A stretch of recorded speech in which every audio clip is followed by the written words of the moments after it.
चलिए आज हम भारतीय अर्थव्यवस्था के बारे में चर्चा करेंगे। इसके पहले हमने आपको बताया था कि भारतीय अर्थव्यवस्था के बारे में हम पढ़ाएंगे। प्रीलिम्स फैक्ट जो होता है कैसे एग्ज़ाम में पूछा जाता है उसकी हम चर्चा करने के लिए बताए थे।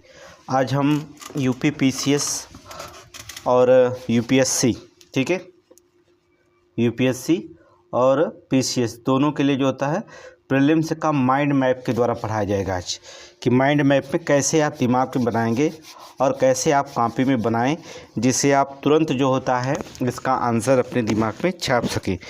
तो आज शुरू करते हैं हम लोग। इकोनॉमिक्स आज हम पढ़ाने चल रहे हैं, तो चलिए शुरू करते हैं। देखिए अपने कॉपी पर बनाते रहिएगा। हेडिंग डालेंगे भारतीय अर्थव्यवस्था का परिचय और मूल अवधारणा। भारतीय अर्थव्यवस्था और अर्थशास्त्र और अर्थव्यवस्था में क्या अंतर है उसमें हम देखेंगे। पहले अर्थशास्त्र किसे कहा जाता है और अर्थव्यवस्था किसे कहा जाता है, ठीक है। इकोनॉमिक्स, ठीक है, अर्थव्यवस्था किसे कहा जाता है और अर्थशास्त्र किसे कहा जाता है। दोनों में थोड़ी सिर्फ अंतर शब्दों में है, परिभाषाओं में आपको देखेंगे अंतर दिखाई देगा कि अर्थशास्त्र और अर्थव्यवस्था में अर्थशास्त्र किसे कहा जाता है, एक सामाजिक विज्ञान है। परिभाषा लिखेंगे अर्थशास्त्र एक सामाजिक विज्ञान है जो वस्तुओं और सेवाओं उत्पादन, वितरण एवं उपभोग पर केंद्रित है, ठीक है, उसे हम अर्थशास्त्र कहते हैं। अर्थशास्त्र एक सामाजिक विज्ञान है। एनसीईआरटी बुक पढ़ा रहे हैं, ठीक है, एनसीईआरटी के तहत अर्थशास्त्र एक सामाजिक विज्ञान है जो वस्तुओं सेवाओं के उत्पादन, वितरण, उपभोग पर केंद्रित होता है, उसे अर्थशास्त्र कहा जाता है। अर्थव्यवस्था किसे कहा जाता है, अर्थव्यवस्था से तात्पर्य किसी विशेष क्षेत्र में अर्थशास्त्र के अनुप्रयोग से होता है। किसी विशेष क्षेत्र में जो होता है अर्थशास्त्र के अनुप्रयोग से होता है उसे हम अर्थव्यवस्था कहा जाता है। जैसे आजकल जो होता है जीआई टैग, देखें किसी विशेष क्षेत्र में जीआई टैग, मान लीजिए जैसे बिहार में लेकर के चुनाव में चल रहा मखाना बोर्ड बनाया जाएगा, ठीक है, तो वहाँ एक अर्थव्यवस्था बनाने की कोशिश की जा रही है कि मखाना को लेकर के, ठीक है, कि यहाँ अर्थव्यवस्था बनाई जाएगी। तो वहाँ एक विशेष क्षेत्र है जिनका प्रयोग होता है, उसे हम अर्थशास्त्र के अर्थव्यवस्था के रूप में रखते हैं। अब हम देखेंगे जो अर्थव्यवस्था होती है, आपने पढ़ा होगा कि अर्थव्यवस्था के 3 प्रकार होते हैं। एक तो बाजार या पूंजीवादी अर्थव्यवस्था होती है, दूसरा समाजवादी अर्थव्यवस्था होती है, तीसरी मिश्रित अर्थव्यवस्था होती है। याद रखिए हम एनसीईआरटी बुक पढ़ा रहे हैं और यूपीएससी के एग्ज़ाम के लिए सबसे मोस्ट इम्पोर्टेंट क्वेश्चन है, ठीक है, जो आईएएस पेपर देना है यूपीएससी प्लस पीसीएस के लिए, ठीक है। ये एनसीईआरटी पढ़ना पड़ेगा, माइंड मैप बनाना पड़ेगा, अपने कॉपी पे बनाइए जिससे आप जान सकें। बाजार या पूंजीवादी अर्थव्यवस्था, समाजवादी अर्थव्यवस्था और मिश्रित अर्थव्यवस्था। बाजार या पूंजीवादी अर्थव्यवस्था की विशेषताएं क्या होती हैं, इस पे डिपेंड करता है क्या। इसकी विशेषता ये होती है कि निजी स्वामित्व वाले उद्यमों के बीच अप्रतिबंधित प्रतिस्पर्धा से होती है, जिसमें उत्पादन और कीमतों का निर्धारण होता है। याद रखिएगा बाजार या पूंजी अर्थव्यवस्था जो होता है, पूंजीवादी अर्थव्यवस्था जो होती है, इसकी विशेषता होती है कि ये निजी स्वामित्व वाले उद्यमों के बीच जो होता है अप्रतिबंधित प्रतिस्पर्धा से होती है। इस पर कोई प्रतिबंध नहीं होता है, ठीक है, बाजार और पूंजीवादी पे कोई प्रतिबंध नहीं होता, अप्रतिबंधित स्पर्धा होती है जिसपे उत्पादन और कीमतों का निर्धारण होता है। इसके उत्पादन और कीमतों का निर्धारण किस पे होता है, अर्थात बाजार या पूंजीवादी अर्थव्यवस्था कहलाती है, ठीक है।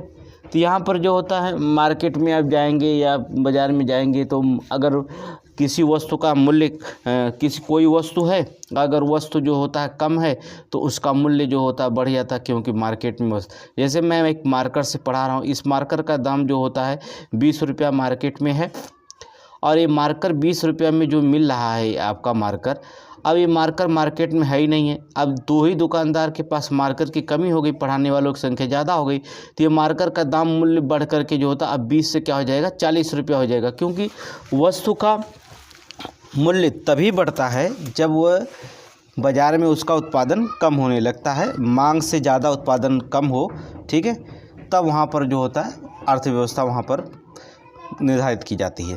तो यहाँ पर देखेंगे पूंजीवादी अर्थव्यवस्था, समाजवादी अर्थव्यवस्था, इसमें वस्तुओं और संसाधनों के आवंटन के साथ साथ कीमत निर्धारित करने में महत्वपूर्ण सरकारी हस्तक्षेप शामिल होते हैं। उसे हम समाजवादी अर्थव्यवस्था कहा जाता है। कहने का मतलब वस्तुओं और संसाधनों पर आवंटन के साथ साथ कीमत निर्धारण करने में महत्वपूर्ण सरकारी हस्तक्षेप होती है, उसे समाजवादी अर्थव्यवस्था कहा जाता है। ठीक है, एनसीईआरटी बुक लिखता है। ठीक है, समाजवादी अर्थव्यवस्था।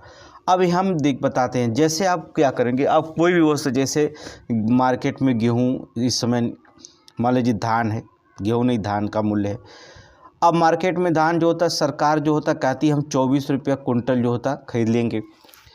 अगर इसी को जो होता कोई कंपनी आई, उसने कहा कि 20 रुपया खरीद करके मार्केट में 22, वो मनमानी पूरे धान को खरीद करके मनमानी 40 रुपया किलो प्रति कुंटल बेचना शुरू कर दी, तो सरकार ने 24 रुपया पहले ही किसानों से लेकर के वो 20 रुपया दी, जिससे इसका मूल्य बढ़ ना सके। तो सरकार इस पर हस्तक्षेप कर सकती है। ठीक है, अपने आप उसे आवंटन नहीं बढ़ाया नहीं जा सकता, तब भी जो होता है यहाँ पर उसे समाजवादी अर्थव्यवस्था कहा जाता है। मिश्रित अर्थव्यवस्था के साथ होता है कि सामाजिक लक्ष्यों को प्राप्त करने के उद्देश्य से सरकारी हस्तक्षेप के साथ साथ पूंजी आवंटन में निजी संपत्ति के संरक्षण और आर्थिक स्वतंत्रता संतुलित करना क्या कहलाता है? मिश्रित अर्थव्यवस्था कहता है। ठीक है, जहां निजी, ठीक है, ये दोनों को मिला देंगे, समझ लेना मिश्रित अर्थव्यवस्था हो जाएगी, पूंजीवादी अर्थव्यवस्था और समाजवादी अर्थव्यवस्था। ठीक है, तो कहता है मिश्रित अर्थव्यवस्था सामाजिक लक्ष्यों को प्राप्त करने के उद्देश्य के सरकार के हस्तक्षेप के साथ साथ पूंजी के आवंटन में निजी संपत्ति के संरक्षण और आर्थिक स्वतंत्रता को संतुलित करना ही क्या कहलाता है? मिश्रित अर्थव्यवस्था कहलाता है। समझ गए? अब देखेंगे आर्थिक वस्तुएं की हम बात कर लेते हैं। यहाँ पर आर्थिक वस्तुएं, देखिए, वस्तुएं और सेवाएं वे मदें होती हैं जो उपभोक्ताओं को आवश्यकता एवं प्राथमिकताओं को पूरी करती हैं। वस्तु और सेवा वह मदें होती हैं जो उपभोक्ता की आवश्यकताओं की प्राथमिकताओं को पूरा करती हैं, वही तो वस्तुएं होती हैं, सेवाएं होती हैं। वस्तुएं क्या होती हैं? ये से देखिए वस्तु और सेवा में अंतर क्या है? वस्तु को देखा या छुआ जा सकता है, संग्रहित किया जा सकता है, वस्तु को उत्पादन और उपभोग के बीच के समय अंतराल होता है, जैसे कलम और कागज, ये वस्तु हो गई। सेवा क्या होती है? देखा या छुआ नहीं जा सकता है, संग्रहित सेवा को नहीं किया जा सकता है, उत्पादन और उपभोग के बीच कोई सीमा अंतराल नहीं होती है। उदाहरण शिक्षण, चिकित्सा, ठीक है, की देखभाल, ये जो होता है सेवाएं होती हैं। अब ये नहीं होगा कि कोई डॉक्टर होगा उसकी सेवा उपलब्ध कर लो, कोई मरीज आ गया तो उस पर जो होता सारी सेवाएं डॉक्टर का लगा दो, दिन भर भी तुम्हारे 24 घंटा जो सेवा दिए थे वही चीज़ हम इनको दे रहे हैं, ऐसा तो हो नहीं सकता। कोई शिक्षा है कि एकत्रित कर लिए कि टीचर जो होता 12 घंटा उसका पढ़ाया हुआ है, ठीक है, फिर इसके बाद जो होता है उसके दिमाग सारे लेके जब यूज करना होगा तो एग्ज़ाम में बैठेंगे तो उसको लेकर यूज कर लेंगे, तो ऐसा तो हो नहीं सकता।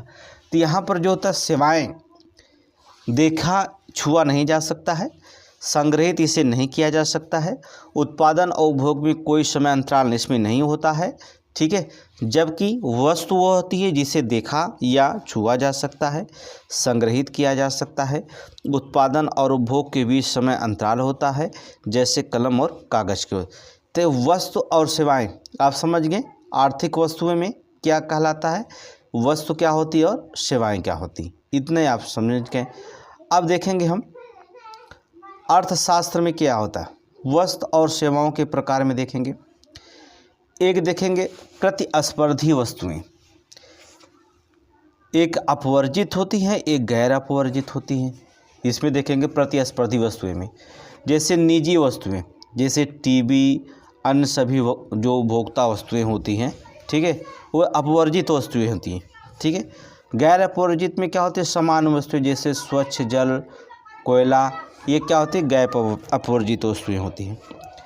गैर प्रतिस्पर्धा वस्तुएं कौन होती हैं, जैसे क्लब वस्तुएं, वाईफाई, टोल रोड, ये जो होता है गैर प्रतिस्पर्धी वस्तुएं होती हैं।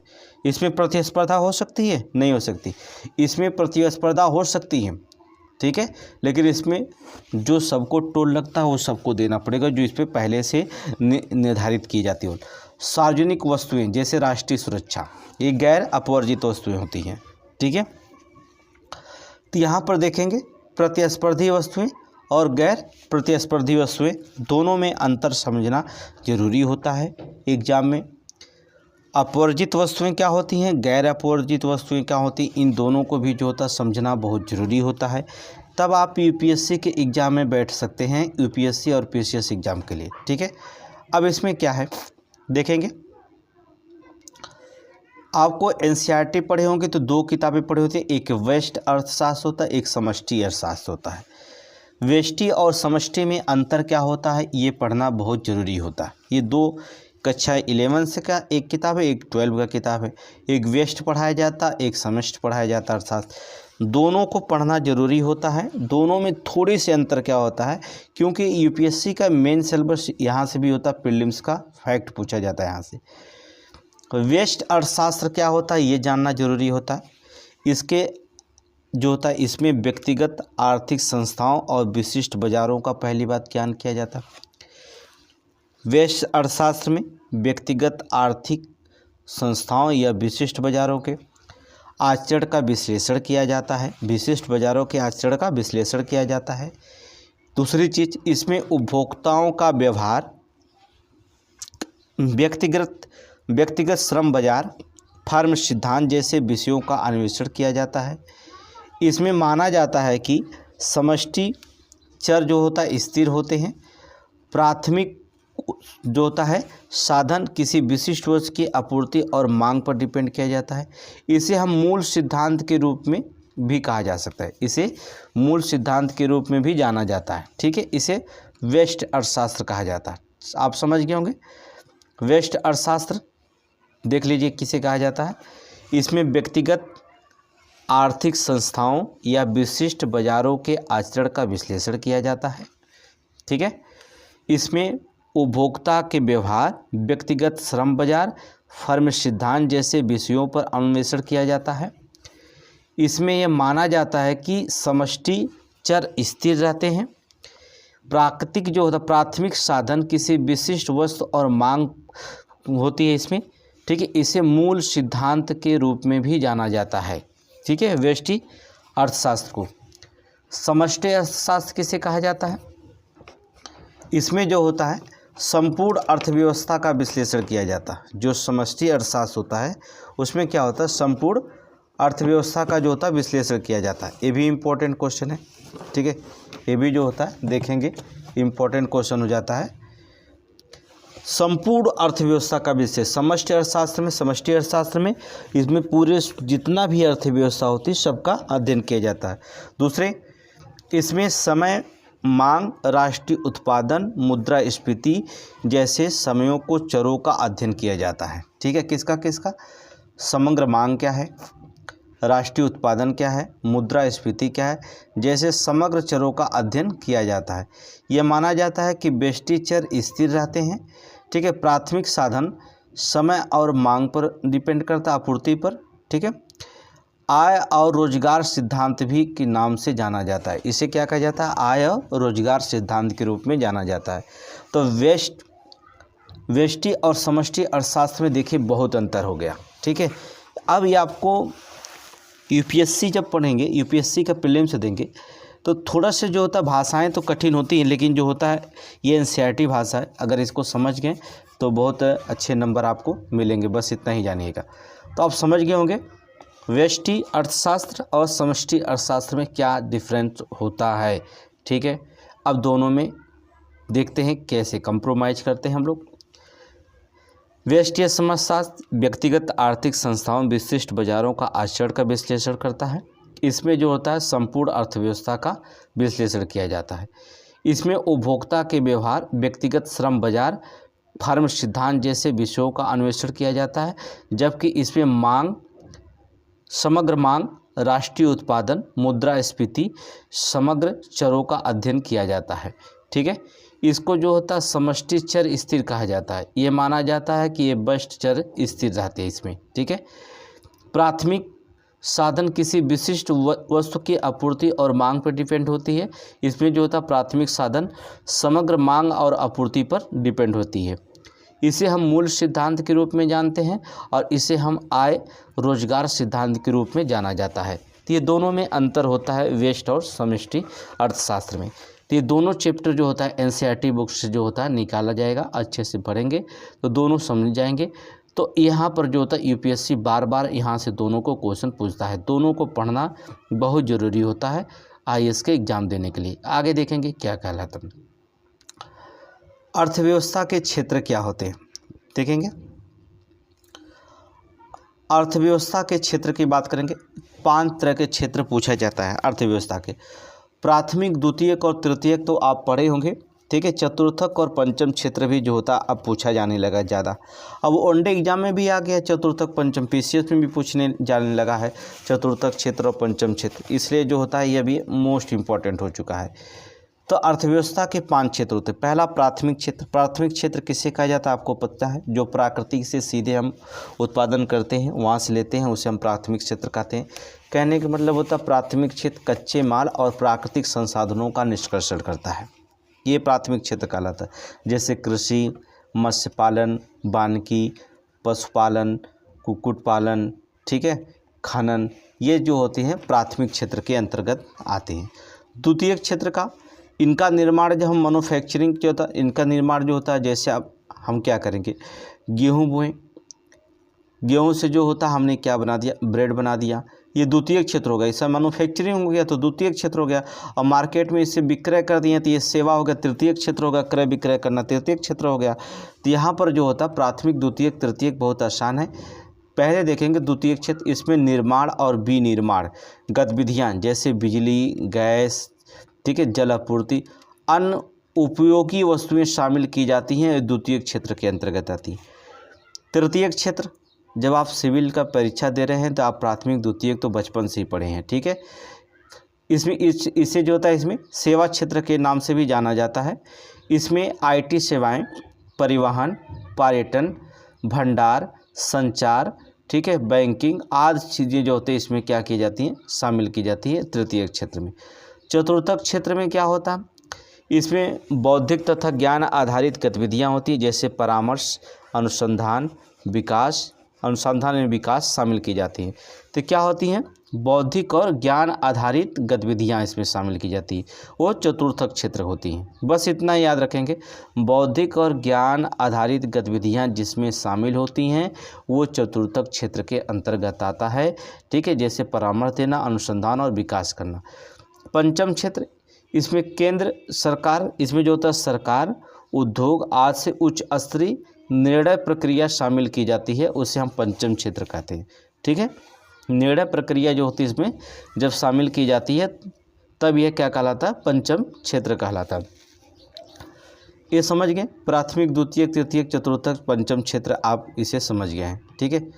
अब देखेंगे यहाँ पर देखेंगे पीपी का मतलब उत्पादन संभावना सीमा, ठीक है। पीपीएफ एक वक्त दो वस्तुओं सेवाओं को अधिकतम समायोजन को दर्शाता है, जिसे कोई अर्थव्यवस्था उपलब्ध संसाधनों और प्रौद्योगिकी के साथ जोता उत्पादित कर सकती है, ठीक है। महत्वपूर्ण अवधारणा इसमें देखेंगे, न्यूनतम कमी मतलब सीमित संसाधन उत्पादन को वंचित करते हैं, उसे हम क्या कहते हैं, न्यूनतम कमी कहलाते हैं। अवसर लागत, एक वस्तु का त्याग करके दूसरी वस्तु का उत्पादन करना क्या कहलाता, अवसर लागत कहलाता है, समझ गए ना।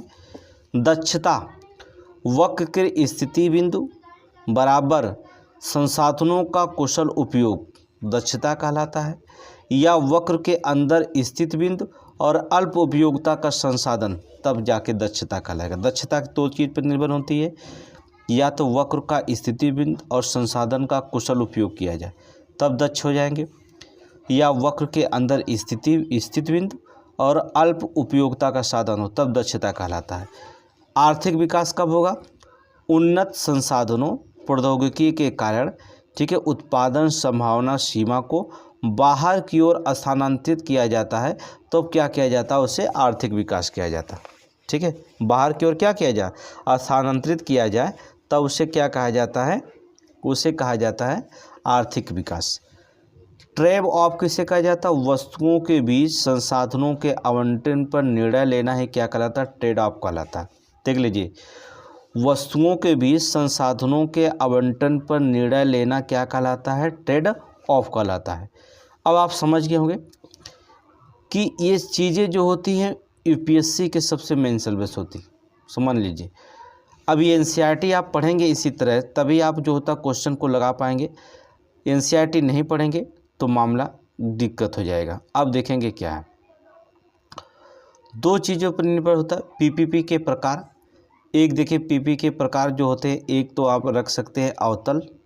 अवतल मतलब विशिष्ट संसाधनों के कारण अवसर लागत में वृद्धि, उसे हम अवतल पीपीएफ कहते हैं। ठीक है, विशिष्ट संसाधनों के कारण अवसर लागत में वृद्धि क्या कहलाता? अवतल पीपीएफ कहलाता है। सरल और सीधी रेखा मतलब स्थिर अवसर की लागत, ठीक है, वास्तविकता में दुर्लभ होती है ये।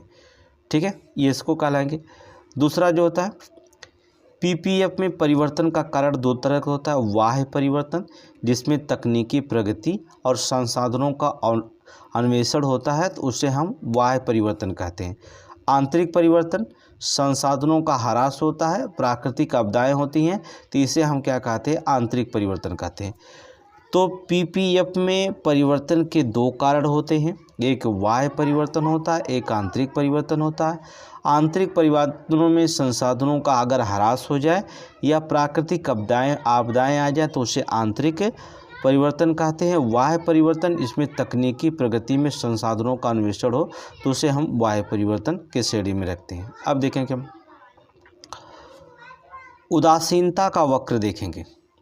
ठीक है, वक्र को पहले आप अपने कॉपी पर बना लीजिए। ठीक है, देख लीजिए वो ठीक है,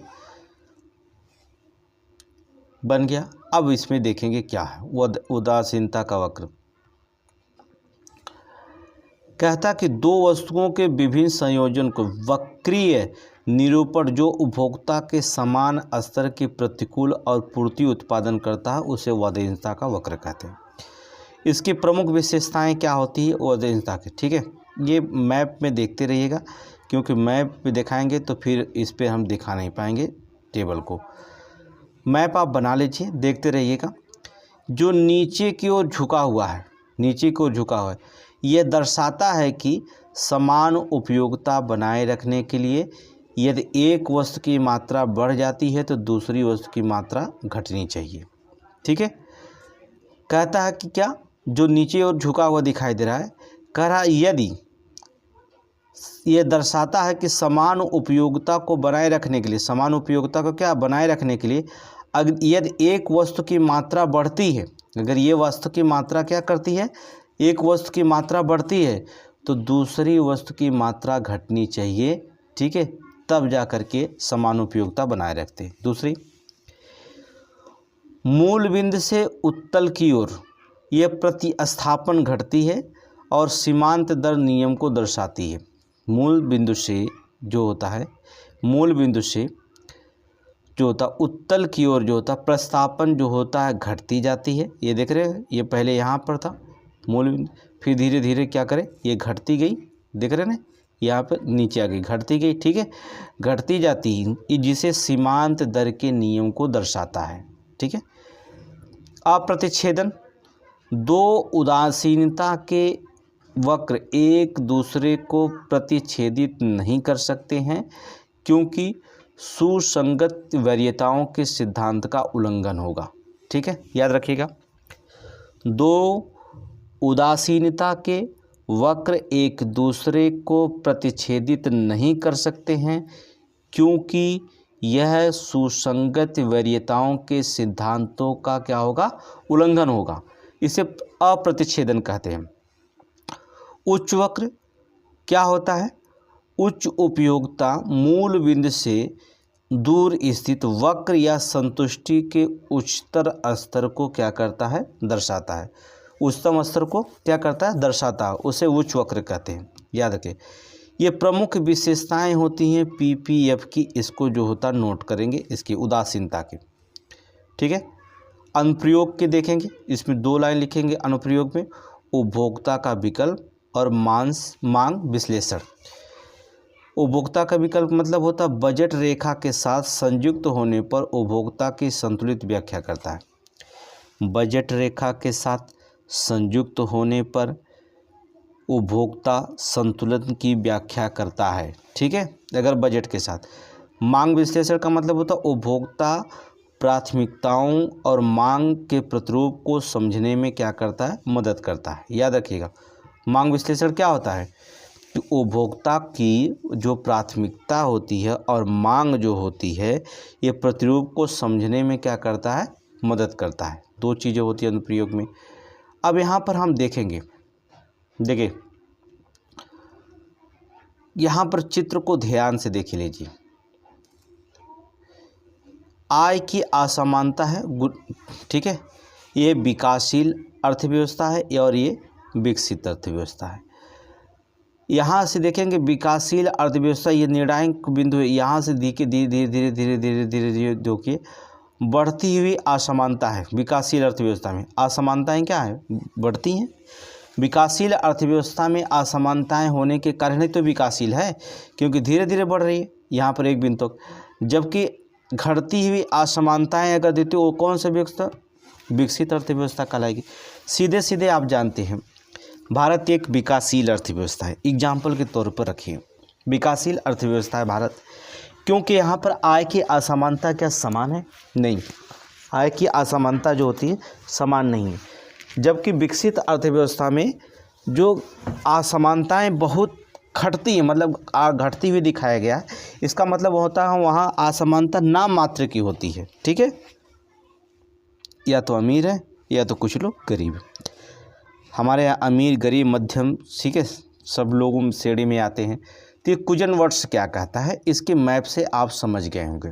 ठीक है, अब कुजन वर्ड्स की बात करते हैं। कुजनेट्स वक्र क्या कहलाता है, यह आर्थिक विकास असमानता के बीच का संबंध का एक वक्री निरूपण होता है, जो यह बताता है कि जैसे जैसे अर्थव्यवस्था विकसित होती है, असमानता पहले बढ़ती है और फिर क्या करती है, घटती जाती है, जिससे एक उल्टा यू आकार का वक्र का निर्माण हो जाता है। उसने क्या किया, जैसे जैसे अर्थव्यवस्था विकसित होगी वैसे असमानताएं पहले बढ़ती हैं, फिर क्या करती है, घटती जाती हैं। देख रहे हैं ना, ये देख लीजिए। पहले क्या किए, जैसे जैसे अर्थव्यवस्था क्या करे, विकसित हो रही है, एक समान के बाद जो होती है असमानताएं तो बढ़ती हैं। असमानताएं क्या करें, यहाँ से यहाँ तक बढ़ रही हैं, असमानताएं बढ़ रही हैं। देख रहे हैं, यहाँ तक एक सीमा तक जो होता है असमानताएं बढ़ती जाती हैं। यहाँ अर्थव्यवस्था है, मान लीजिए शून्य है, धीरे धीरे जैसे ही असमानताएं बढ़ती जाती हैं, जैसे जैसे अर्थव्यवस्था विकसित होती है असमानताएं एक सीमा के बाद फिर क्या करती हैं, जो असमानताएं होती है धीरे धीरे धीरे धीरे क्या होती हैं, घटती जाती है, जिससे ये यू वक्र का निर्माण होता है, जिसे कुजनेट्स वक्र कहते हैं। क्या कहा जाते हैं, कुजनेट्स वक्र कहते हैं। समझ गए, यही कहता है। अब देखें, अब समझ गए होंगे कुजनेट्स वक्र को। चरण फर्स्ट में क्या होता है, आर्थिक विकास के कारण औद्योगिकरण शहरीकरण के कारण असमानता बढ़ती है। पहली कारण कि आर्थिक विकास होगा जिसके कारण औद्योगिकरण होगा और शहरीकरण के कारण दोनों में असमानताएं क्या होंगी, बढ़ती हुई। चरण दो, संरचनात्मक परिवर्तन जारी होने के कारण असमानताएं चरम सीमा पर होती। याद रखिएगा, जब संरचनात्मक परिवर्तन जारी रहने के कारण जो होता असमानताएं क्या होती, चरम पर होती। चरण थ्री में क्या होता है, पुनर्वितरण तंत्र और सामाजिक नीतियां असमानता को क्या करती हैं, कम कर देती हैं। पुनर्वितरण तंत्र और असामाजिक जो नीतियां होती हैं, इनको क्या करती है, असमानता को क्या करती है, धीरे धीरे कम कर देती हैं। तो तीन चरण इसमें होकर के गुजरता है, जिसे हम कुजनेट्स वक्र कहते हैं। कुजनेट्स वक्र समझ गए, इसकी परिभाषाएं में सारी चीज़ें छुपी हुई हैं। जैसे जैसे अर्थव्यवस्था विकसित होती है, असमानता पहले बढ़ती जाती है, फिर घटती जाती है, जिससे एक उल्टा यू आकार का वक्र का निर्माण होता है। समझ गए। दूसरी, बाजार संरचना देखेंगे, बहुत इंपॉर्टेंट क्वेश्चन होता है बाजार संरचना। ठीक है, देखिएगा यूपीएससी पे ज़्यादा फोकस किया गया है। ठीक है, पीसीएस एग्ज़ाम के लिए जो होता है इसमें फोकस खुद ही हो जाएगा। ठीक है, उसके लिए मेंस हम पढ़ा ही रहे हैं। बाजार संरचना, बाजार एक ऐसा स्थान है जहाँ क्रेता विक्रेता वस्तुओं को क्रय विक्रय में शामिल होते हैं, उसी तो बाजार कहते हैं। बाजार संरचना क्या होता है? बाजार एक ऐसा स्थान होता है जहाँ क्रेता और विक्रेता वस्तुओं को क्रय एवं विक्रय में शामिल होते हैं, क्रय विक्रय में शामिल होते हैं, वही क्या कहलाती है? बाजार संरचना कहलाती है। अब इसमें क्या करेंगे? बाजार संरचनाओं के कई प्रकार होते हैं, पहले ही याद रखिएगा कौन कौन से बाजार होते हैं। ठीक है, देखिए पहले क्रेता बाजार किसे कहा जाता? क्रेता बाजार, क्रेता एकाधिकार होता है, पूर्ण प्रतिस्पर्धा होती है। ठीक है, तो पहले हम क्रेता एकाधिकार, किसी विशेष उत्पाद या सेवा के लिए केवल एक खरीदार या प्रमुख खरीदार होता है और कई विक्रेता होते हैं, उसे क्रेताधिकार कहा जाता है। ठीक है, किसी विशेष उत्पाद हो या सेवा के लिए केवल एक खरीदार होता है, केवल क्या होता है? एक खरीदार होता है, और विक्रेता कई हो, खरीदार केवल एक है लेकिन विक्रेता कई होते हैं, तो उसे हम क्रेता एकाधिकार कहते हैं। उदाहरण, भारत सरकार घरेलू रक्षा विनिर्माण क्षेत्र में एकमात्र खरीदार है। भारत सरकार क्या है? घरेलू रक्षा जो होता है विनिर्माण क्षेत्र में एक जो होता है खरीदार। कई कंपनियां, लेकिन खरीदार कौन कर सकता है? हथियार कौन कर सकता है? केवल भारत सरकार कर सकती है। तो उसे हम क्या कहते हैं? मान लीजिए कई ड्रोन कोई बना रहा है, मिसाइल कोई बना रहा है, ठीक है, तो अब सरकार के, लेकिन सभी लोग नहीं खरीद सकते मिसाइल, तो भारत सरकार खरीद लेगी। ठीक है, तो बाजार तो कई बेचने वाले, लेकिन खरीदने वाला सिर्फ कौन होता है? एक होता है, तो हम उसे क्या कहते हैं? क्रेता एकाधिकार के क्षेत्र में रखते हैं। पूर्ण प्रतिस्पर्धा की बात करते हैं। अनेक क्रेता और विक्रेता बाजार द्वारा निर्धारित मूल्य के समान उत्पाद को बेचते हैं। ठीक है, अनेक विक्रेता होते, बहुत सारे क्रेता विक्रेता होंगे। बाजार के द्वारा निर्धारित मूल्य होगा, मूल्य पर जो था समान उत्पाद को बेचते हैं। कृषि वस्तुओं के लिए बाजार शायद ही कभी इस आदर्श के सबसे करीब आता हो। ठीक है, कृषि बाजार नहीं डिपेंड करता, उससे हम पूर्ण प्रतिस्पर्धा कहते हैं। मतलब सीधी बात है, बहुत सारे क्रय करने वाले हैं, बहुत सारे विक्रय करने वाले हैं। ठीक है, और ये बाजार पर डिपेंड करता है कि समान उत्पादन बेचने पर निर्भर करता है, उससे पूर्ण प्रतिस्पर्धा कहा जाता है। ठीक है, एकदम सिंपल सी बात है। एकाधिकार किसे कहा जाता है? एकदम सिंपल, एकाधिकार मतलब एक का अधिकार हो। ठीक है, कहने का मतलब होता है एक अधिकार। जैसे बाजार की वह स्थिति जिसमें एक विक्रेता किसी उत्पाद को बेचता है और बाजार में उसका कोई करीबी विकल्प नहीं होता है, उसे क्या कहा जाता है? एकाधिकार। कहने का मतलब बाजार की वह स्थिति जिसमें एक ही विक्रेता, सभी नहीं, एक ही विक्रेता किसी उत्पाद को बेचता है और बाजार में उसका कोई करीबी विकल्प नहीं उपलब्ध होता है, तो उसे हम एकाधिकार कहते हैं। जैसे भारतीय रेलवे। अब भारतीय रेलवे समझ लीजिए, जैसे अब क्या करेंगे, उसके स्थान पे कोई और होकर जो रेलवे लेके जाएगी? नहीं, मतलब भारतीय रेलवे पर जो होता सामान, ये भी जान लीजिए कि रेलवे का सामान एक नट भी नहीं बेच सकते हैं, याद रखिएगा, उसका इकलौता बाजार चलता है उसका। तो एकाधिकार, ठीक है, इसमें समझ जाइए परिभाषाएं से कि वह स्थिति जिसमें विक्रेता किसी उत्पाद को बेचता है और बाजार में उसका कोई विकल्प नहीं उत्पन्न होता, उसे जो होता हम एकाधिकार कहा जाता है। समझ गए होंगे, एकदम सिंपल सी परिभाषाएं हैं। दूसरी चीज़ है, इसमें क्या होंगे, एक और बाजार होती है जिसे एकाधिकार प्रतियोगिता कहा जाता है। एकाधिकार प्रतियोगिता कहा जाता है। बाजार की वह संरचना जिसमें बड़ी संख्या में विक्रेता ऐसे उत्पाद बेचते हैं जो समान तो होते हैं लेकिन एक जैसे नहीं होते हैं। प्रत्येक फर्म के पास अपने उत्पाद के लिए लगाए जाने वाले मूल्य कुछ हद तक नियंत्रण होते हैं।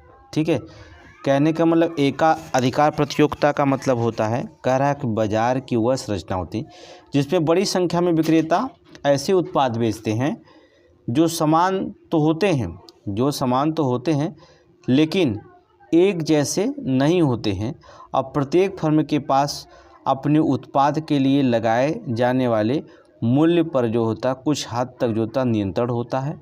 जैसे एग्जाम्पल, जैसे मोबाइल फ़ोन। अब मोबाइल फ़ोन पे क्या होगा, जैसे एप्पल, सैमसंग, बहुत सारे बाज़ार हैं लेकिन एक ही व्यक्ति का कुछ हद तक नियंत्रण होता है मोबाइल एप्पल वाला कंपनी का एप्पल, सैमसंग वाले सैमसंग का होता है। ठीक है। सॉफ्ट ड्रिंक जैसे कोका कोला, पेप्सी का नियंत्रण होता है। बाज़ार में बहुत सारे उपलब्ध हैं, लेकिन जो होता है इन पर नियंत्रण जो होता है किसका, उसी कंपनी का होगा। अब भाई कोका कोला नहीं पियेंगे, पेप्सी इसके लेंगे। अगर एप्पल नहीं चलाना चाहते हैं, सैमसंग चलाएंगे। बाज़ार में आपके पास बहुत सारे हैं, लेकिन जो होता है अधिकार सिर्फ एक ही का इस पर, एप्पल और सैमसंग का। एप्पल है तो एप्पल रहेगा, सैमसंग का सैमसंग रहेगा। वही चीज़ कहा जाता है एकाधिकार जो होता है प्रतियोगिता। ठीक है, अब समझ गए। बाजार मूल्य पर एकाधिकार प्रतियोगिता, एकाधिकार, पूर्ण प्रतिस्पर्धा, क्रेता अधिकार। नोट्स बनाएंगे।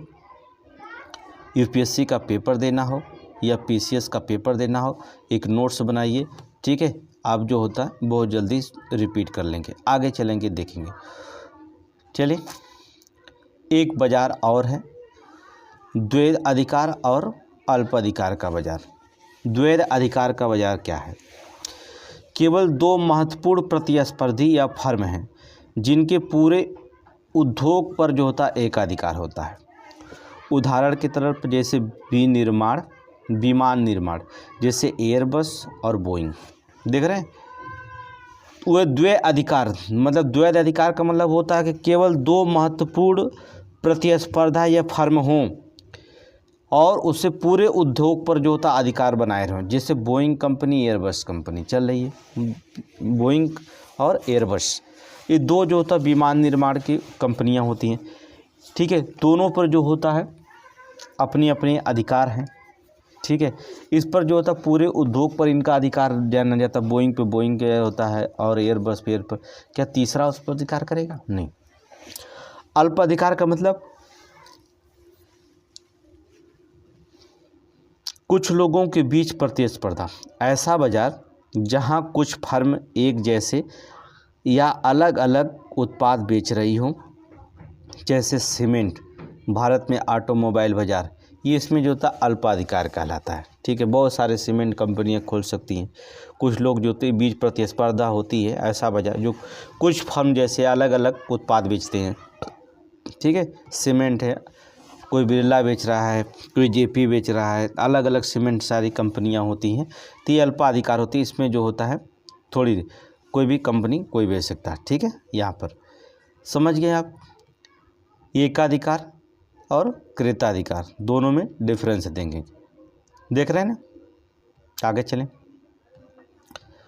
वस्तुओं के प्रकार चलेंगे, वस्तुओं के प्रकार। ठीक है, यूपीएससी में अब देखेंगे वस्तुओं के प्रकार भी। देखिए क्या होता है। पहली चीज, पहले हम देखेंगे वैकल्पिक वस्तु। यदि वैकल्पिक वस्तु की कीमत बढ़ जाती है, समझ लीजिए, तो दी गई वस्तु की मांग भी क्या हो जाती है, बढ़ जाती है। जैसे चाय और कॉफ़ी।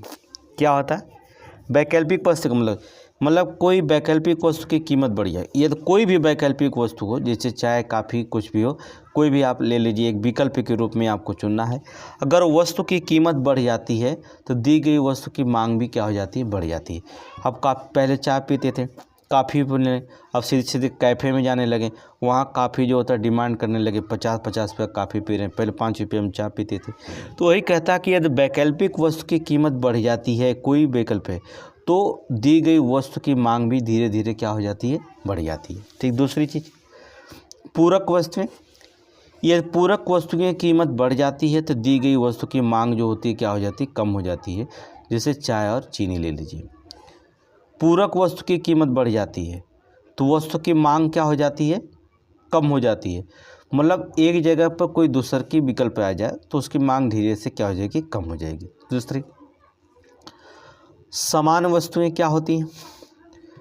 तीसरी जो होती है समान वस्तुएं, आय में वृद्धि के साथ इन वस्तुओं की मांग बढ़ जाती है। आय में जो होता है वृद्धि होती है और वस्तु की मांग जो होता है बढ़ जाती है, तो वो क्या कहलाती है, समान वस्तुएं कहलाती। जैसे साधारण टीवी ले लीजिए। ठीक है, अगर आय बढ़ती है तो वस्तुओं की मांग बढ़ जाती है। जैसे जो होता है समान वस्तुएं कहलाती, जैसे टीवी हो गया, मोबाइल हो गया। ठीक है, ये सारी चीज़ होती है। जैसे इनकम बढ़ेगा आप वैसे जो होता मांग भी जो होता बढ़ जाएगी। ये तो आप जानते हैं। ठीक है, दूसरे यहाँ पर देखेंगे वेबलेन वस्तुएं यूपीएससी में पूछा गया।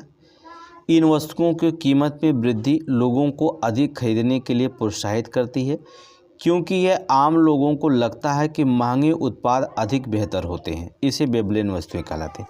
जैसे कलाकृतियाँ, ब्रांडेड कपड़े, एप्पल मोबाइल फ़ोन, ठीक है, ये जो होते हैं वेबलेन वस्तुएं। कहने का मतलब होता है इन वस्तुओं की कीमत में वृद्धि से लोगों को इन्हें खरीदने के लिए प्रोत्साहित करती है। अगर वस्तु की वृद्धि हो तो खरीदने के लिए प्रोत्साहित करती है, क्योंकि आम लोगों को लगता है कि महंगे उत्पाद अधिक बेहतर होते हैं। जो महंगे उत्पाद होते हैं अधिक बेहतर होते हैं, इसलिए जो होता है ये टिकाऊ होते हैं, इनके दिमाग में छपता है। ये कला और कृतियाँ, ब्रांडेड कपड़े वगैरह, मोबाइल ब्रांडेड लेते हैं, ठीक है, इसे हम कहते हैं वेबलेन वस्तुएं कहलाते हैं। कौन से क्या वस्तुएं कहलाती हैं? वेबलेन वस्तुएं कहलाती हैं। समझ गए। दूसरी चीज़ होती है सस्ती वस्तुएं। आय में वृद्धि के साथ उनकी मांग में कमी हो जाती है। सस्ती वस्तुएं कौन कहलाती हैं? आय तो वृद्धि होती है, लेकिन जो होती है मांग में क्या होती है, उसके किसी वस्तु की मांग में अगर कमी होने लगी, वो समझ लीजिए वस्तु क्या हो जाएगी, सस्ती हो जाएगी। ठीक है, कोई भी वस्तु मार्केट में अगर उसकी मांग नहीं हो रही है, ऑटोमेटिक उसका दाम क्या हो जाएगा, गिर जाएगा, तो वो सभी सस्ती वस्तुएं कहलाती हैं। जैसे एक परिवार अमीर हो जाता है तो कम केरोसिन का उपयोग करता है, ठीक है, तो मांग क्या हो जाती है, नकारात्मक आयलोच कहलाती है। ठीक है। गिफिन वस्तुएं किसे कहा जाता है? जब कीमत बढ़ती है तो ज़्यादा लोग उपभोग करते हैं। याद रखिए, गिफिन वस्तुएं जब कीमत बढ़ती है तो लोग ज़्यादा उपभोग करते हैं। ठीक है, जैसे एग्जाम्पल, यदि प्याज टमाटर की कीमत बढ़ती है तो लोगों के पास अन्य विकल्प नहीं रह जाएंगे, इसलिए उनसे बढ़ी हुई कीमत पर आलू प्याज खरीदने के क्या हो जाएंगे, मजबूर हो जाते हैं। ठीक है, यदि प्याज या टमाटर कीमत बढ़ गई, लोगों के पास कोई विकल्प नहीं रह जाएगा, तो बढ़ी हुई कीमत पर आलू प्याज खरीदने के मजबूर हो जाती हैं। इससे कहा कहता है कि जब कीमत बढ़ती है तो लोग ज़्यादा उपभोग करते हैं, वही क्या कहलाती है, गिफिन वस्तुएं कहलाती है। क्या कहलाती हैं? गिफिन वस्तुएं। समझ गए। वस्तुओं के प्रकार में समझ गए। गिफिन वस्तुएं किसे कहती हैं, सस्ती वस्तुएं किसे कहते हैं, समान वस्तु किसे कहते हैं, पूरक वस्तु किसे कहते हैं, वैकल्पिक वस्तु किसे कहते हैं, और वेबलेन वस्तुएं किसे कहते हैं। ये आपका यूपीएससी का एग्ज़ाम के पेपर हो गए। अब तो आप गलत नहीं करेंगे, ठीक है, गलत करने का कोई चांस नहीं होता है। आगे चलते हैं, देखेंगे। हेडिंग डालते हैं राष्ट्रीय आय। ठीक है, अब यहाँ पर राष्ट्रीय आय की हम बात करते हैं। हेडिंग डालें राष्ट्रीय आय। राष्ट्रीय आय किसे कहा जाता है? एक लेखा वर्ष के दौरान किसी देश के निवासियों द्वारा अर्जित कुल आय को दर्शाता है राष्ट्रीय आय। क्या होता है? एक लेखा वर्ष के दौरान, मतलब एक वर्ष के दौरान किसी देश के जो था निवासियों द्वारा, वहाँ के निवासियों द्वारा जो अर्जित कुल आय होती है, उसे जब दर्शाते हैं तो उसे हम क्या कहते हैं, राष्ट्रीय आय कहते हैं। ये तो आप समझ गए परिभाषाएं। ठीक है, एनसीईआरटी की परिभाषाएं हैं। दूसरी चीज़ होती है, इसमें उत्पादन के कारकों के द्वारा मजदूरी, वेतन, किराया, ब्याज, लाभ आदि सहित आदि की संयुक्त राशि भी जो होता शामिल होती हैं। याद रखिएगा, इसमें क्या, उत्पादन कारकों के द्वारा प्राप्त मजदूरी, वेतन जो होता है, किराया जो होता है, ब्याज जो होता है, लाभ जो होता है, आदि सहित जो होता आय का संयुक्त राशि जो होता शामिल होता है, उसे भी जो होता है राष्ट्रीय आय में हम शामिल करते हैं। दूसरी चीज़ होता उत्पादन के कारक। देखेंगे उत्पादन के कारक, हेडिंग डालेंगे। उत्पादन के 4 कारक होते। एक तो आप भूमि चाहिए, दूसरी श्रम चाहिए, तीसरी पूंजी चाहिए, चौथा उद्यमशीलता चाहिए। उत्पादन के कारक में क्या होता, यदि एक किसान जो होता है खेती करता है, उसको क्या क्या ज़रूरत पड़ती है। पहले तो उसको पूंजी चाहिए, ट्रैक्टर लेगा, फिर उद्यमशीलता चाहिए उसको, फिर वो बेचारा किसान बैठ कर के मेहनत करेगा, श्रम करता है, तब तो और उसके लिए सबसे बात इस पूंजी को कहाँ निवेश करेगा, इस भूमि पर निवेश करेगा। ठीक है, तो 4 चीज़ कारक होते, उत्पादन के 4 कारक होते हैं। याद रखिएगा, उत्पादन कारक के 4 चीज़ें होनी आवश्यक होती हैं। पहले तो भूमि होनी चाहिए, फिर इसके बाद आप जो होता है उद्यमशीलता, श्रम होना और पूंजी होना, ये 4 चीज़ होता है। तो उत्पादन क्या होता है? उत्पादन प्रक्रिया में एक फर्म के द्वारा प्रयोग किए जाने वाले आगत तथा इनपुट के उत्पादन कारक कहा जाता है। ठीक है, आगत को उत्पादन कारक कहा जाता है। हमने क्या कहा? उत्पादन प्रक्रिया में एक फर्म द्वारा प्रयोग किए जाने वाले आगत को उत्पादन कारक कहा जाता है। उत्पादन कारक कहा जाता है, ये सिंपल सी बात है, उत्पादन कारक कहा जाता है। यहाँ पर देखेंगे क्या चाहिए? भूमि चाहिए। भूमि संसाधनों के बदले में संसाधन मालिकों के द्वारा अर्जित आय को किराया कहा जाता है। ठीक है, भूमि संसाधनों के बदले में संसाधन मालिकों द्वारा अर्जित जो आय होती है उसे हम क्या कहा जाता है? किराया कहा जाता है। दूसरा, श्रम। श्रम द्वारा अर्जित आय को मजदूरी कहा जाता है। आपको पता है जब हम श्रम करते हैं तो श्रम द्वारा अर्जित आय को हम क्या कहते हैं? मजदूरी कहा जाता। ठीक है। दूसरी, उद्यमशीलता। उद्यमशीलता का भुगतान लाभ के रूप में प्राप्त होता है। ठीक है। श्रम। पूंजी किसे कहा जाता? पूंजीगत संसाधनों के मालिकों के द्वारा अर्जित ब्याज, जो आय होती है वो ब्याज होती है, वही क्या कहलाती है? पूंजी कहलाती है। तो दोनों में उत्पादन कारक में 4 फैक्टर होते हैं। ठीक है, उत्पादन में 4 फैक्टर, प्रोडक्शन फैक्टर 4। ठीक है, भूमि लैंड, श्रम मजदूरी होगा लेबर, ठीक, उद्यमशीलता और पूंजी कैपिटल। ठीक है, ये 4 चीज़ों की आवश्यकता इसमें होती है उत्पादन कारक में। समझ गए? याद रखिएगा, अगर NCERT नहीं पढ़ते हैं तो आप पढ़ना सीख जाइए कि हम आपको NCERT शॉर्टकट में पढ़ा रहे हैं।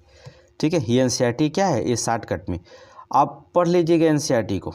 ठीक है, चलिए हम राष्ट्रीय आय की बात करते हैं। राष्ट्रीय आय देखेंगे हम। राष्ट्रीय आय NCERT पढ़े होंगे, उसमें भी जो होता है राष्ट्रीय आय दिया गया है। हम लोग NCERT बुक पढ़ रहे हैं। ठीक है, ये NCERT का सारा सार है। अगर आप NCERT नहीं पढ़े हैं तो पढ़ने का कोशिश करेंगे। यहाँ पर शॉर्टकट पढ़ाया जा रहा है NCERT पे। चलिए, भारत में राष्ट्रीय आय का इतिहास। ठीक है, इनको आप पहचान रहे होंगे। ठीक है, पहचान लिए। प्रथम प्रयास 1868 में दादा भाई नौरोजी के द्वारा किया गया था। उन्होंने प्रति व्यक्ति वार्षिक आय गणना कितने रुपए की थी? 20 रुपये। ठीक है, प्रति व्यक्ति जो होता वार्षिक आय कितनी रुपए थी? 20 रुपये थी। अब प्रति घंटा अगर वार्षिक आय 20 रुपये करेंगे तब भी कम बहुत लोगों को होगा। ठीक है, तो 20 रुपये थी प्रति वर्ष। गणना करने वाले 1868 में सबसे प्रथम प्रयास जो होते थे 1868 में दादा भाई नौरोजी के द्वारा किया गया था। अब इसमें हम देखेंगे कि जो राष्ट्रीय आय होती है इसमें क्या है कि राष्ट्रीय आय की गणना की जो था पहली वैज्ञानिक विधि का प्रयोग जो था डॉक्टर BK राव RB, ठीक है, BK RB राव ने 1931 और 32 में किया था। ठीक है, ऐसा करते हुए उन्होंने भारतीय अर्थव्यवस्था के 2 क्षेत्रों में वर्गीकृत किया था। प्रथम प्रयास दादा भाई नौरोजी, और राष्ट्रीय आय की गणना की पहली वैज्ञानिक विधि का अगर प्रयोग करेंगे तो डॉक्टर BK RB राव के द्वारा 1931-32 में किया गया था। ऐसा करते हुए उन्होंने भारतीय अर्थव्यवस्था के 2 क्षेत्रों में वर्गीकृत किया था। पहला प्राथमिक क्षेत्र, दूसरा द्वितीयक क्षेत्र में। ठीक है, और भारत की प्रति व्यक्ति आय की जो गणना थी वो 62 रुपये आंकी गई थी। याद रखना, प्रति व्यक्ति आय। प्राथमिक क्षेत्र में क्या शामिल थे? कृषि, वन, मत्स्य और शिकार करना, ये प्राथमिक क्षेत्र था। दूसरा द्वितीय क्षेत्र में उद्योग, निर्माण, परिवहन, सामाजिक सेवाएं, व्यवसाय, ये जो होता था द्वितीय क्षेत्र में था। तो इन्होंने वैज्ञानिक विधि से प्राथमिक और द्वितीय क्षेत्र में बांटकर ही केवल किए थे। अब तो पंचम क्षेत्र तक हमने आपको बता दिया था गणना। डॉक्टर RVK राव, ये जो था PCS में भी पूछा गया था और UPSC में भी पूछा गया था।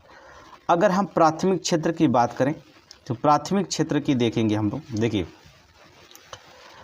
राष्ट्रीय आय की गणना करने का आरंभिक आधिकारिक प्रयास जो होता था PC महालनोबिस के द्वारा किया गया था। किसके द्वारा?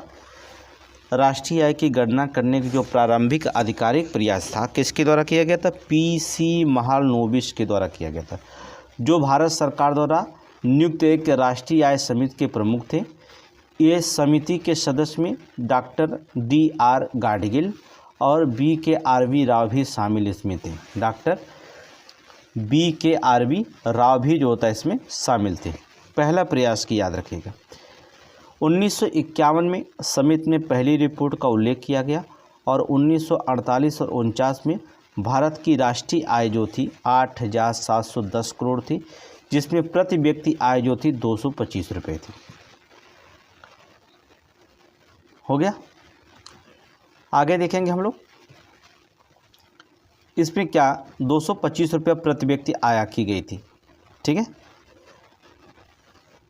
1955 के बाद CSO, ठीक है, सेंट्रल स्टैटिस्टिक्स ऑर्गेनाइजेशन, राष्ट्रीय नमूना सर्वेक्षण के द्वारा सर्वेक्षणों के आधार पर जो था राष्ट्रीय आय को संकलित किया गया था। कब? 1955 में। वर्ष 2019 में केंद्र सरकार ने राष्ट्रीय सांख्यिकी कार्यालय और राष्ट्रीय प्रतिशत सर्वेक्षण संगठन को कार्यालय में जो होता क्या कर दिया? विलय कर दिया। सांख्यिकी एवं कार्यक्रम कार्यान्वयन मंत्रालय MSPI, ठीक है, के तहत जो होता है राष्ट्रीय सांख्यिकी कार्यालय अर्थात NSSO का जो होता गठन कर दिया गया 2019 में। मतलब CSO और NSSO का मिला करके जो होता है अब जो होता है केवल NSSO का गठन किया गया है। ठीक है, इसको इसमें शामिल कर दिया गया 2019 के बाद। समझ गए आप? ये पॉइंट जो होता है सारे पॉइंट नोट करेंगे, फोकस पे इसी पे लिखेंगे, सारे पॉइंट जो होता है फोकस करिए इस पे। आगे चलते हैं नेक्स्ट क्वेश्चन। बात करते हैं GDP, सकल घरेलू उत्पाद। किसकी?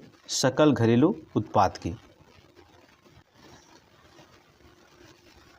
सकल घरेलू उत्पाद GDP, gross domestic product, heading डालेंगे ग्रॉस डोमेस्टिक प्रोडक्ट।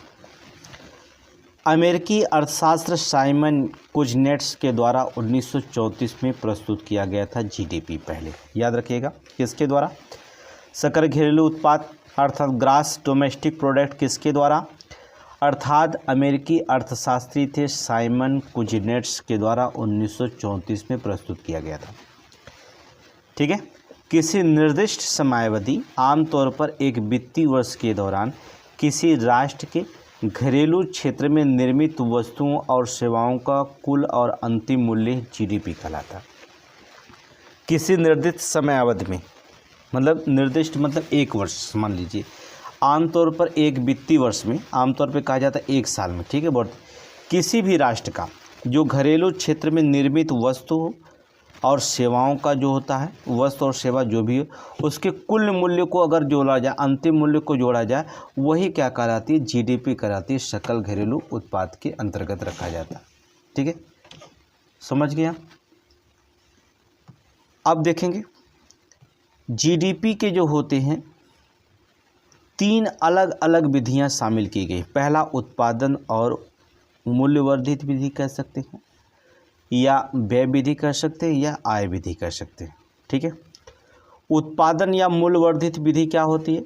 उत्पादन प्रक्रिया के प्रत्येक चरण में जोड़े गए मूल्य पर ध्यान केंद्रित करता है। दूसरा, किसी फर्म के उत्पादन के मूल्य और मध्यवर्ती वस्तुएं जैसे उत्पादन प्रक्रिया में प्रयुक्त वस्तुओं के मूल्य के बीच जो अंतर होता है, जिससे फर्म की व्यवसाय खरीदता है, उसे जो होता है इसमें शामिल किया जाता है। ठीक है। तो आपको सिर्फ इतना ही ध्यान रखना होगा, उत्पादन प्रक्रिया के प्रत्येक चरण में जोड़े गए मूल्य पर ध्यान केंद्रित करता है। ठीक है, उससे मूल्यवर्धित विधि कह सकते हैं।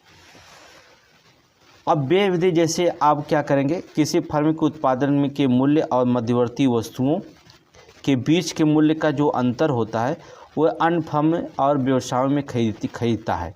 जैसे अगर आप देख लीजिए, किसान गेहूँ उगाता है और उत्पादन उसका 100 रुपया, उत्पाद गेहूँ कितना 100 रुपया है। फिर वह गेहूँ से क्या करता है, बेकरी बनाता है। बेकरी का मतलब होता है ब्रेड बना दिया। बेकर में गेहूं का उपयोग ब्रेड बनाने के लिए करते हैं, करा, और ब्रेड का उत्पादन होने के बाद जो गेहूं का मूल्य होता है वो सीधे सीधे क्या हो जाता है, 200 रुपया हो जाता है। और जब ये क्या करता है, खुदरा विक्रेताओं के पास ब्रेड बेचता है तो ब्रेड की कीमत क्या हो जाती है, 300 रुपया हो जाती है। ठीक है, तो इसे हम उत्पादन मूल्य वर्धित विधि कहा जाता है। क्या कहा जाता है, उत्पादन मूल्य वर्धित विधि। मतलब उत्पादन प्रक्रिया के प्रत्येक चरण में जोड़े गए मूल्य पर ध्यान केंद्रित करना ही क्या कहलाता, उत्पाद वर्धित मूल्य कहलाता है। ठीक है, प्रत्येक क्रिया में जोड़ा गया। गेहूं उत्पादन किए 100 रुपया, ब्रेड बनाए 200 रुपया, क्रय विक्रय करने लगे 300 रुपया, तो यही तो मूल्य जो होता है वर्धित विधि कहलाई। अब समझ गए होंगे कि उत्पाद के मूल्य वर्धित कैसे कहते हैं, पूरी तरह समझ गए, इसमें कोई समझाने की जरूरत नहीं, आप खुद जो होता है इसमें समझ गए होंगे। ठीक है, चले आगे देखिए, 2 चीज़ें और बताए हैं इसमें। देखिए, मान लीजिए जीडीपी, ग्रॉस डोमेस्टिक प्रोडक्ट, प्रत्येक में जोड़ा गया मूल्य है, जैसे किसान, बेकर, खुदरा विक्रेता, 100 कुल टोटल मूल्य कितना रुपया हुआ, 300 रुपया हुआ कि नहीं हुआ, 300 रुपया हुआ। इसमें उत्पादन के प्रत्येक चरण में सृजित अतिरिक्त मूल्य ध्यान केंद्रित करके दोहरी गणना से बचा जा सकता है। याद रखिएगा, उत्पादन के प्रत्येक चरण में सृजित जो अतिरिक्त मूल्य है, मूल्य पर ध्यान केंद्रित करके दोहरी गणना से क्या किया जा सकता, दोबारा गणना ना हो उसे क्या किया जाता, बचा जा सकता। ठीक, प्रत्येक फर्म के द्वारा जोड़े गए मूल्य पर ही विचार किया जाता है। ये सुनिश्चित किया जाता है कि कुल सकल घरेलू उत्पाद अर्थव्यवस्था में उत्पादित वस्तुएं और सेवाओं के अंतिम मूल्य को प्रतिबंधित करता है। ठीक है, प्रतिबंधित करता है। अब यदि 100 रुपया है, बढ़ाया गया, ये 100 रुपया लाभ लिए, तो अब यहाँ पर मूल्य जोड़ के जो होता है 200 रुपया कीमत हो गई, तो 10-20 रुपया बढ़ा करके ये बट बेच दिए। अब ये कहेंगे कि ये 100 रुपया, ये 200, ये उत्पादन करने वाला मान लीजिए 100 रुपया है और जो विक्रय कर रहा है 300 रुपया, तो ये नहीं कहेगा भैया हम 100 रुपया उत्पादन किए 300 में बेच रहा है तो इसका मतलब होता है 200 लाभ, ऐसा नहीं। वही कहता है कि प्रत्येक फर्म पर जोड़े गए मूल्य पर विचार किया जाता है। यह सुनिश्चित किया जाता है कि कुल सकल घरेलू उत्पाद अर्थव्यवस्था में उत्पादित वस्तु और सेवाओं के अंतिम मूल्य को प्रतिबंधित करता है। ठीक है, दूसरी चीज़, एक चीज़ याद रखिए, उत्पाद विधि के अंतर्गत राष्ट्रीय आय में निम्नलिखित गतिविधियां शामिल नहीं की जा सकती। जो उत्पाद होते हैं अगर विधि के अंतर्गत राष्ट्रीय आय में जो होता है निम्नलिखित गतिविधियां शामिल नहीं, तस्करी, जुआ जैसे अवैध गतिविधियां हैं। ठीक है, गैर आर्थिक मदें जैसे पानी और हवा, इसको नहीं शामिल करेंगे कि हमने हवा दिया है, पानी दिया है, ऐसा नहीं। ठीक है, पुरानी वस्तुओं की खरीद और बिक्री को नहीं शामिल करेंगे।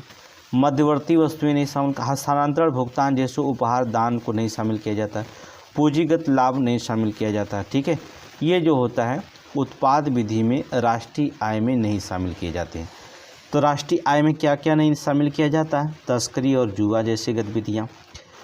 गैर आर्थिक मदे जो होता पानी हवा को नहीं शामिल किया जाता। पुरानी वस्तुओं की खरीद बिक्री को नहीं शामिल किया जाता राष्ट्रीय आय गणना करते समय।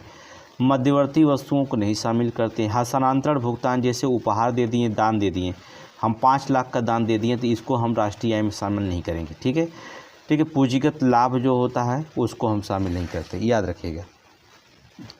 गणना करते समय राष्ट्रीय आय में ये शामिल नहीं किया जाता। ठीक है, मेंस का सबसे मेंस फोकस होगा। आगे चलें, जीवीए और जीडीपी। जीवीए और जीडीपी उत्पादन में स्क्रू, गोंद, लकड़ी, विद्युत, जल, गैस, रियल एस्टेट सेवाएं। पहले जीवीए समझेंगे क्या होता है, ठीक है, फिर जीडीपी समझेंगे। दोनों में जो होता है पहले हम क्वेश्चन को समझेंगे। तो हेडिंग डालेंगे जीवीए और जीडीपी। ठीक है, अब जीवीए और जीडीपी, चलिए जीडीपी और जीवीए। तो GDP gross domestic product, GDP मतलब ग्रॉस वैल्यू एडेड। ठीक है, ग्रॉस वैल्यू एडेड समझ रहे हैं। फुल फॉर्म लिख लीजिए। फुल फॉर्म को जो होता है जीवीए, ये तो अभी ग्रॉस डोमेस्टिक प्रोडक्ट हो जाने गए। जीवीए का फुल फॉर्म लिख लीजिए, जो नए लड़के होते हैं, ग्रॉस वैल्यू एडेड। ठीक है, एडेड। ठीक है, ये फुल फॉर्म इसका होता है। मतलब होता है कि किसी देश या राज्य या क्षेत्र के आर्थिक उत्पादन को मापने का एक तरीका होता है और ये बताता है कि किस सेक्टर में, जैसे कृषि, उद्योग, सेवा आदि में कुल अर्थव्यवस्था में कितना योगदान दिया है। जीबीए का मतलब होता है उत्पादन का कुल मूल्य माइनस इस्तेमाल किए गए इनपुट का कुल मूल्य। ठीक है। और ग्रॉस डोमेस्टिक प्रोडक्ट एक अहम हिस्सा होते हैं, ये आपको हमने ऊपर बता दिया। अब देखिए जीबीए क्या है, पहले देखेंगे ग्रॉस वैल्यू एडेड। ठीक है, ग्रॉस वैल्यू एडेड यह देश के भीतर उत्पादित वस्तुओं और सेवाओं के मूल्य को दर्शाता है, जिसमें मध्यवर्ती वस्तुओं के मूल्य को क्या किया जाता है, घटा दिया जाता है। ठीक है, मतलब उत्पादन के कुल में से इस्तेमाल किए गए इनपुट के मूल्य को घटा दिया जाएगा। ठीक, ये याद रखिएगा। यह लागत के आधार पर आपूर्तिकर्ता को केंद्र में रखते हुए अर्थव्यवस्था के दृष्टिकोण प्रदान करता है। ये लागत के आधार पर आपूर्तिकर्ता को केंद्र में रखता है और अर्थव्यवस्था के दृष्टिकोण जो होता प्रदान करता है। समानतः मूल्य कीमतों की गणना की जाती है। समानतः इसमें क्या होती है, मूल कीमतों की जो होती है गणना की जाती है ग्रॉस वैल्यू एडेड में। ठीक है, इसमें मूल कीमत कहते मतलब ये किसी देश या राज्य के क्षेत्र के आर्थिक उत्पादन को मापने का एक तरीका है बस। ठीक है। जीडीपी में क्या होता है, किसी देश के भीतर उत्पादित सभी अंतिम वस्तुओं और सेवाओं का मूल्य शामिल किया जाता है जीडीपी में। ठीक, दोनों में अंतर है। यह उत्पाद के आधार पर उपभोक्ता को केंद्र में ना रखते हुए अर्थव्यवस्था की दृष्टिकोण प्रदान करता है। ये केंद्र में रखता है उपभोक्ता को। ठीक है, ये आपूर्तिकर्ता को केंद्र में रखता है। ये क्या कह रहा है कि उपभोक्ता के केंद्र में ना रखते हुए अर्थव्यवस्था का दृष्टिकोण प्रदान करता है। ये बाजार मूल्यों पर गणना की जाती है। इस पर किस पे होती है, बाजार। ये समानतः मूल कीमतों पर गणना की जाती है, जो मूल कीमत होती है उस पर गणना की जाती है, जबकि ये जो होता है बाजार मूल्य पर गणना की जाती है। जीडीपी जो होती है बाजार मूल्य कीमत पर जो होता है गणना की जाती है। तो दोनों में थोड़ी से अंतर है। ठीक है, एनसीईआरटी जो लिखा वो हमने आपको बताया कि एनसीईआरटी पढ़िए आप। ठीक है, दोनों में कुछ क्या है डिफरेंस है, अंतर दिखाई देंगे आपको। समझ के अब आगे पढ़ेंगे तो पूरी समझ में आ जाएगा। देखिए व्यय विधि क्या होता है, व्यय से संबंधित आर्थिक गतिविधियों पर ध्यान केंद्रित करती है। अर्थव्यवस्था के भीतर उत्पादित सभी वस्तुओं और सेवाओं का अनंतर 4 क्षेत्रों में खरीदा जा सकता है, परिवार, सरकार, निजी और व्यवसाय अर्थात वाणिज्य क्षेत्र। निजी, व्यवसाय और वाणिज्य क्षेत्र 4 क्षेत्रों में इसे खरीदा जा सकता है। एक तो परिवार के द्वारा, दूसरा सरकार के द्वारा, तीसरा निजी व्यवसाय की तरह, तीसरा वाणिज्य क्षेत्र के द्वारा। ठीक है, व्यय अर्थव्यवस्था के भीतर उत्पादित सभी वस्तुओं और सेवाओं को अनंतः हम 4 क्षेत्रों में खरीदा जा सकता है। ठीक है, घरेलू फर्मों के द्वारा उत्पादित और अंतिम वस्तुओं सेवाओं के अधिग्रहण पर इन क्षेत्रों के द्वारा किए गए व्यय को जोड़ने पर हमें देश का सकल घरेलू उत्पाद प्राप्त होता है। हमें क्या, देश का सकल घरेलू उत्पाद प्राप्त होता है। घरेलू फर्मों के द्वारा उत्पादित अंतिम वस्तु और सेवाओं के अधिग्रहण पर इन क्षेत्रों के द्वारा किए गए व्यय को जोड़ने पे हमें देश का कुल क्या, सकल घरेलू उत्पाद जो होता है प्राप्त होता है। ये जीडीपी के 4 क्षेत्र कौन देखेंगे जीडीपी में। सी पहले देखेंगे निवेश के, सी उपभोग, निवेश, सरकारी व्यय और शुद्ध निर्यात।